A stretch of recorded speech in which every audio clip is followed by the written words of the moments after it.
What's up everybody, Sunkist here, and in today's video we're going to be revisiting the Enclave Plasma Rifle and Enclave Plasma Flamer. They both got some buffs kind of coming into the season here, as well as some of the changes to the perk cards that I think will buff them up a little bit as well, so we're going to take a look at that. I did my best to make a build for this. May not be completely optimized, I'm still getting used to all the new perk cards and changes and stuff, but yeah, let's get into the video. The Enclave Plasma Rifle and Flamer both got buffs to their base damage, so I know that there are some other changes to automatic weapons as well, so I'm not really sure where that nets out, but we're going to go ahead and test performance today to see how it does.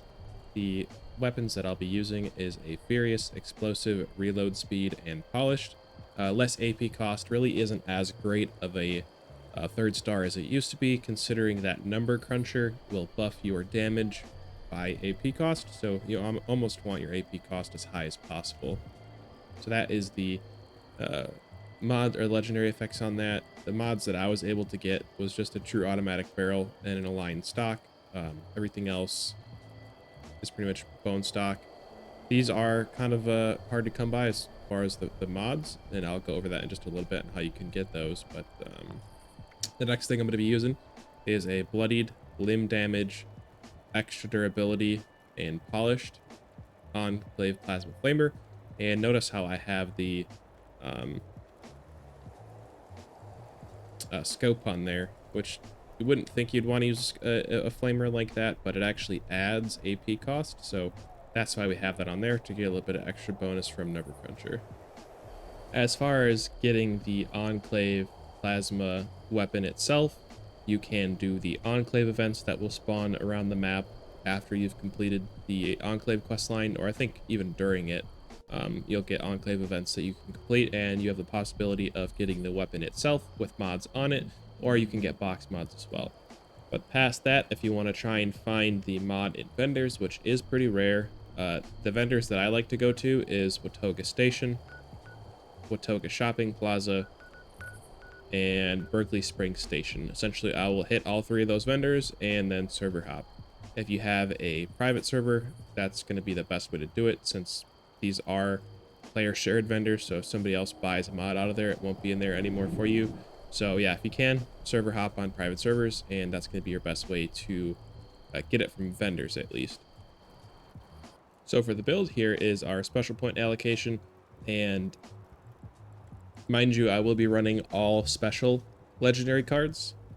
Taking one for the team is also a great option, but this is just how I'm running it. So I'll go ahead and show those real quick. It's all maxed out special cards. And there's quite a bit of perk changes, so bear with me if all this isn't exactly perfect. I'm still kind of working through and kind of learning the perk changes, but notable things for damage here. It's going to be easy target, 75% range damage to crippled targets, and scatter shot will do 20% of damage dealt to limbs. That's going to apply to all limbs on the target. Tank killer for armor penetration. Number cruncher, as I mentioned, you'll get extra AP or extra damage per AP cost, so that's why we put the scope on the Enclave Plasma Flamer. Tormentor, deal 20% more damage per crippled limb. Awareness just for some VATS accuracy when we're using the Enclave Plasma Rifle. Center Masochist for 75% damage when attacking the torso, which for the Enclave Plasma Flamer, we're mostly going to be using that outside of VATS, so this will be helpful for that. And Downranger just for some extra damage. Pretty standard over in the Endurance here for a Bloodied build. Going to be Life Giver, Through Hiker for carry weight, Thirst Quencher, and Vaccinated for AP. Radical for some carry weight, and Star Sheens to keep our mutations. Strange in Number to buff our mutations. Travel Agent, now that this has changed, you can actually fast travel while you're over encumbered if you have extra caps to spend. Over in Intelligence, we actually going to want our Intelligence to be as high as possible, since the new Science card buffs your energy damage based on your intelligence level.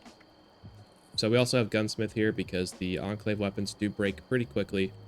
Demolition Expert, since I'm running explosive on the Enclave Plasma Rifle. Nerd Rage for extra damage. And I just kind of have some nice to have perks for healing and carry weight. And agility, it's a mixed bag of the gunslinger gorilla perks for extra damage, 1 rank of gun fu, and packing light for extra AP regen. And over in luck, it's pretty standard for a bats crit build. For our armor, I'm running a full set of unyielding AP regen, weapon weight reduction rangers. Ideally, if you wanted to absolutely maximize your damage with energy weapons or Enclave plasma weapons, you would actually put +2 intelligence on every piece. So that way you could, you know, help buff that science perk card, since it scales based on your intelligence level. And our mutations: adrenal reaction, bird bones, eagle eyes, egghead, herbivore, marsupial, and speed demon. Most important ones for this build probably are going to be adrenal reaction, eagle eyes, and egghead, since egghead buffs intelligence, which buffs the science perk card.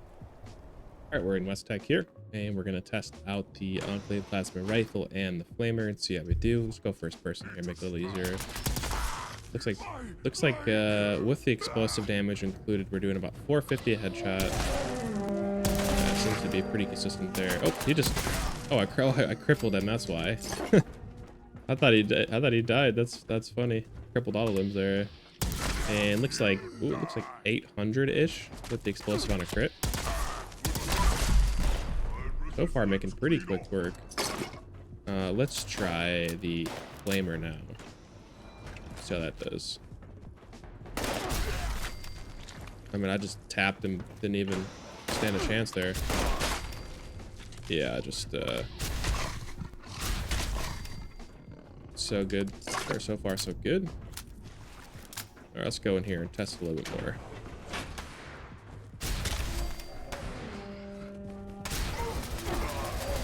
Made pretty quick work of that 3-star legendary up there. Heal though, so don't die. All right, let's go third person here. So I can see what I'm doing. See what we do on VATS. Okay, 650 to the head, and this does have extra limb damage. So theoretically, I mean, I'm killing him so fast that it's not really crippling their limbs. But on larger targets, we'll see kind of what difference that makes in a minute here. So speaking of that, let's go. All right, let's see how the damage does with the Enclave rifle first on some Mirelurks. So it looks like 470 to the head. Kind of knocked him off the edge, I think there.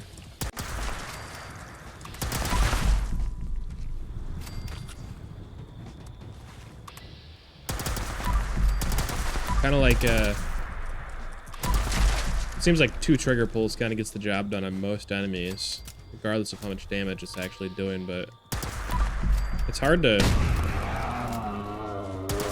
I don't know if it's possible to only pull this trigger like 1 time, but yeah, let's see how we do with the spouts. Yeah, this thing actually shreds. All right, let's go test out the flamer on a Mirelurk Queen now. All right, let's see how we do with the flamer now.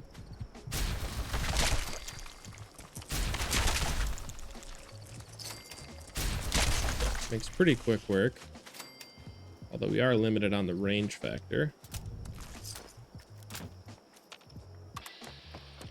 Mirelurk Hunter over here. Let's see what we do with bats.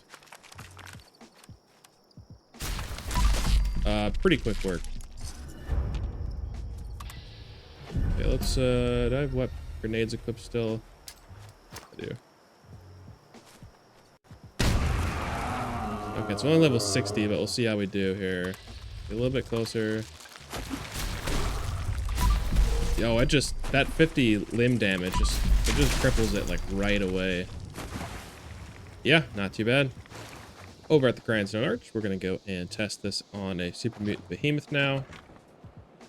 Okay, it's level 60, but that's all right. Let's see what we do here. Yeah. Probably could have gotten that done in 10 shots if I would have shot a little bit slower. So yeah, definitely shredded that Behemoth. Let's try the flamer now. All right. I have a feeling it's gonna be about the same, but we'll give it a test here. Okay, this one's level. This is a 3-star legendary, so see how we do here. Wow, that crippled it. That 50 limb damage really just cripples it super fast. Makes it so they can't even attack you. I'd say it fared pretty well. But we got 2, looks like. There's legendary, see how we do. Okay, I got a... Oh, well, I'm dead there. But we got the legendary 1-star done in 1 mag, so not too bad. Okay, this one's landing. No cripple needed. See how we do. Not too shabby. See if we can get this. That's gonna do it for the video. Thank you so much for watching. But yeah, let me know what you think of the Enclave plasma rifle and the Enclave plasma flamer. The actual, regular plasma weapon also got a buff, so that's doing almost as well as these. Not quite as good, but still usable. But yeah, what do you like about this season so far? And have you pulled your Enclave plasma stuff out of storage? Let me know in the comments, and I'll catch you in the next one.